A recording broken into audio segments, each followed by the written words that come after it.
అవి హాని చేయ నేరము, మేలు చేయుట వాటి వలన కాదు. ఈ మాట విన్నారా? వాటికి భయపడకుడి. ఎందుకు భయపడుతున్నాడో తెలుసా? అవి హాని చేయ నేరము, మేలు చేయడం వాటి వల్ల కాదు, కాబట్టి భయపడద్దు అని చెప్పి 6వ వచనంలో ఏమన్నాడు చూడండి. యెహోవా నిన్ను పోలిన వాడెవడునూ లేడు, నీవు మహత్యము గలవాడు, నీ శౌర్యమును బట్టి నీ నామము ఘనమైనదాయను. జనములకు రాజా, నీకు భయపడని వాడెవడు?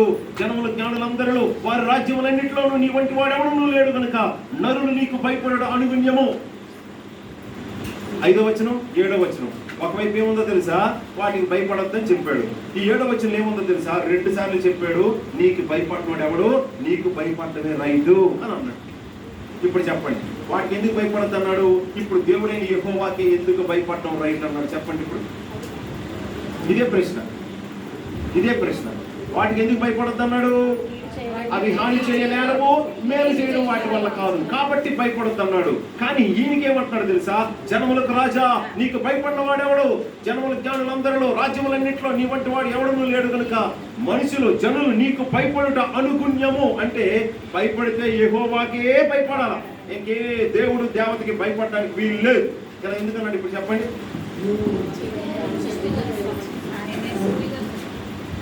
అవునండి, సృష్టికర్త అనే మాట మనం చదివాము. ఇప్పుడు చదివిన మాటల్లోనే ఉంది, అదే చెప్పాలి. ఆ తర్వాత ఏమైనా చెప్పుకోవచ్చు. వాటికి ఎందుకు భయపడద్దు అన్నాడు? ఏమి కాదు మళ్ళీ జీవలేదు అంటున్నారు. అవన్నీ ఉన్నాయండి. ఇదిగో ఈ ఒక్క వచనంలోనే, ఆ వాక్య భాగంలోనే నిజమైన దేవుడు ఎలా ఉంటాడో, అబద్ధమైన దేవుడు ఎలా ఉంటాడో ఇటు 10 కారణాలు రాయొచ్చు. కానీ నేను అడుగుతున్నది ఒక్క పర్టికులర్ రీజన్. ఆ ఒక్క రీజన్ ఏంటో తెలుసండి?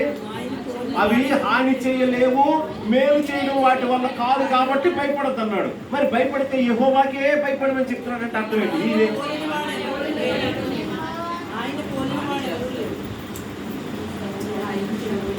అవన్నీ ఉన్నాయి కారణాలు, కానీ నేను దాని గురించి అడగట్లేదు.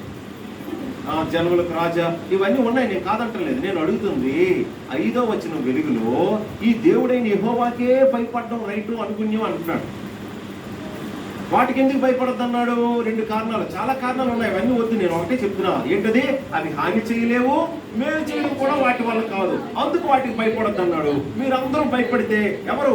జనములు, రాజ్యాలు, జ్ఞానులు అందరూ భయపడితే దేవుడైన యెహోవాకే భయపడడం అనుగుణ్యం అని అన్నాడు. అంటే ఈయనేం చేస్తాడు? అవేం చేయలేవు.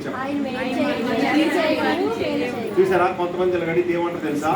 మేలు చేస్తే యెహోవాయే చేస్తాడు కాబట్టి భయపడని అంటాడు. నువ్వు మేలు చేస్తే ఇంకెందుకు భయపడ్డావు?